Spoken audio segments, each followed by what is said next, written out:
우주의 소리, 이런 영상들 보신 적 있으시죠? 목성과 토성에서 녹음했다고 하는 아주 기괴한 소리를 들을 수 있습니다. 하지만 실제 행성에 간다고 해서 정말 이런 소리를 귀로 들을 수 있는 건 아닙니다. 영상 속의 소리들은 행성에서 관측한 전파 신호를 사람의 귀로 들을 수 있게 음역대를 옮긴 결과죠. 그런데 실제 태양계 행성들에서 이런 다양한 음악 소리가 연주되고 있을 거라 생각한 천문학자가 있었습니다. 바로 독일의 천문학자 케플러죠. 그는 머리 위 하늘에서 각 행성들이 고유의 음을 연주하며 우주에서 한편의 음악이 연주되고 있다 생각했습니다. 심지어 케플러는 음악가들이 발견한 음악 이론을 활용해서 조화로운 우주의 하모니를 재현할 수 있다 생각했죠.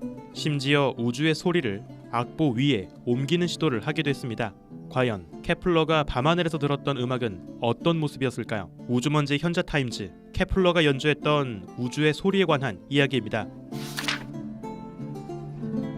요즘은 예체능과 이과라고 하면 아주 거리가 멀어 보입니다. 하지만 고대에는 그렇지 않았죠. 특히 소리의 조화를 찾는 음악은 수학의 한 분야로 여겨졌습니다. 도, 레, 미, 파, 솔, 라, 시도. 오늘날 우리가 쓰고 있는 이 7개의 음계도 바로 수학자 피타고라스가 만든 개념이죠. 전해지는 이야기에 따르면 어느 날 피타고라스는 대장장이가 두드리는 쇠망치 소리를 듣게 되었습니다. 그런데 그들이 두드린 망치 소리에서 묘한 조화를 듣게 되었죠. 흥미롭게도 망치의 무게가 딱 1대2의 비율일 때 두 망치의 소리가 조화롭게 들렸다고 합니다. 하지만 사실 이 이야기는 100% 진실은 아닐 거라 생각됩니다. 실제로 망치의 무게 비율로 이런 조화로운 소리를 재현할 수 없기 때문이죠. 대신 선의 길이 비율이라면 이러한 음의 조화를 재현할 수 있습니다.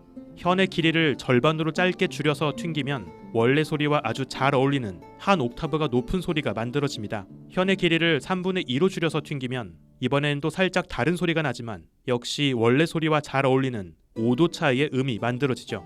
피타고라스는 우주가 수로 이루어졌다 생각하던 수학자였습니다. 그리고 놀랍게도 다양한 음을 만드는 현악기의 선의 길이 비율에서 너무나 깔끔한 정수 비율의 조화를 발견했죠. 하지만 수학적으로 완벽할 것만 같았던 피타고라스의 음계는 조금씩 작은 문제를 일으켰습니다. 피타고라스는 오직 1대2의 비율과 2대3의 비율, 이 두 가지 비율만 활용해서 다양한 음을 만들려 시도했죠. 그는 첫 번째 기준음에서 출발해서 5도씩 차이가 나는 음을 만들어가면서 처음의 기준음과 딱 한 옥타브 차이가 나는 음으로 되돌아올 때까지 음을 여러 개로 쪼개고 싶어 했습니다. 이러한 시도 끝에 12개의 음으로 구성된 12음계 체계가 탄생했죠. 하지만 5도씩 음을 오르내리는 방식으론 아주 완벽하게 원래 기준음보다 한 옥타브가 높거나 낮은 음으로 되돌아갈 수가 없었습니다.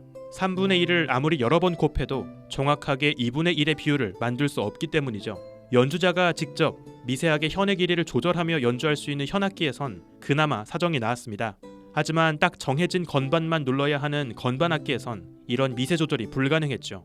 건반과 건반 사이에 있지 않은 그 미세한 중간 음색을 만들 수 없기 때문입니다. 특히 음악의 조성을 바꾸려면 매번 피아노 전체를 조율해야 하는 아주 귀찮은 문제가 발생했죠. 결국 피아니스트들은 피타고라스가 집착했던 이 완벽한 정수비의 족쇄를 벗어 던졌습니다. 각 음과 음 사이의 진동수 비율이 정확하게 1대2와 2대3의 비율을 따르는 것이 아니라 단순하게 한 옥타브의 차이를 12등분했죠. 이렇게 각 음들의 진동수 비율이 모두 똑같은 아주 단순한 새로운 체계를 만들었습니다. 연주자의 편의를 위해서 완벽한 수학적 조화를 포기하는 과감한 선택이었죠. 이렇게 평균율이 탄생했습니다. 모든 음과 음 사이가 동일한 평균 간격으로 떨어져 있기 때문에 매번 피아노를 조율하지 않아도 편안하게 조성을 오르내리며 다양한 음악을 연주할 수 있었죠. 아마 이 당시의 피아노 조율사에겐 평균율의 탄생이 그리 달가운 소식은 아니었을 겁니다. 마찬가지로 완벽한 수학적 조화를 포기하는 너그러운 용기는 천문학자 케플러에게도 아주 중요한 문제였죠. 당시 케플러는 태양 주변을 도는 모든 행성들의 궤도가 당연히 기하학적으로 아주 완벽한 원을 그리고 있을 거라 생각했습니다. 하지만 현실은 달랐죠. 케플러는 자신의 스승 티코 브라헤가 남긴 화성의 관측 자료를 활용해서 화성의 궤도를 계산했습니다. 그런데 관측 데이터에 따르면 화성은 시기에 따라서 태양에 가까워지기도 하고 멀어지기도 했죠. 항상 일정한 거리를 유지하는 원궤도에서 분명히 벗어난 이상한 궤도였습니다. 어쩌면 화성은 사실 살짝 찌그러진 타원을 그리는 것이 아닐까. 하지만 이 당시 우주가 완벽한 수학적 조화를 이루고 있을 거라 기대했던 케플러는 이 당황스러운 결과를 받아들일 수 없었습니다. 결국 케플러는 수년간 2절지 사이즈의 종이 수천 장에 똑같은 계산을 반복하며 이 화성 궤도 문제로 씨름했죠. 이 과정을 케플러의 화성의 전투라 부르기도 합니다. 사실 화성 궤도가 찌그러진 정도는 아주 미미합니다.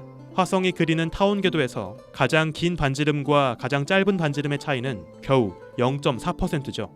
다른 사람 같으면 그냥 관측에서 실수가 있었던 게 아닐까 생각하며 단순히 원궤도가 맞을 거라고 넘어갔을 만한 아주 미미한 오차였습니다. 하지만 끝까지 집요했던 케플러는 이 미세한 차이를 무시할 수 없었고 결국 실제 행성들이 완벽한 원을 벗어나서 타원을 그리고 있다는 진실을 마주할 수 있었죠.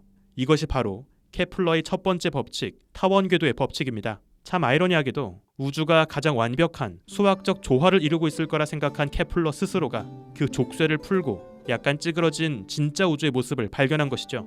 케플러는 각 행성들의 타원 궤도의 크기와 그 궤도가 찌그러진 비율 20률에 맞추어서 각 행성에 해당하는 음을 만들기도 했습니다. 그리고 이것을 천구의 음악이라 불렀죠. 궤도가 크고 공전주기가 길수록 음이 낮아집니다. 그래서 목성과 토성은 아주 낮은 음을 연주하고 있죠.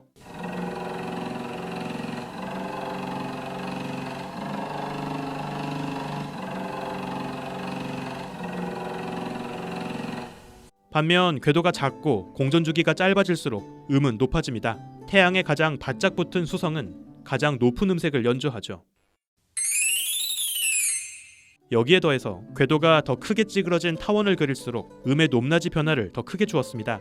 궤도가 거의 완벽한 원에 가까운 금성은 음의 높낮이 변화가 없고 하나의 음만 계속 연주합니다. 반면 궤도가 아주 크게 찌그러진 타원을 그리는 수성은 음의 높낮이 변화가 가장 극적입니다.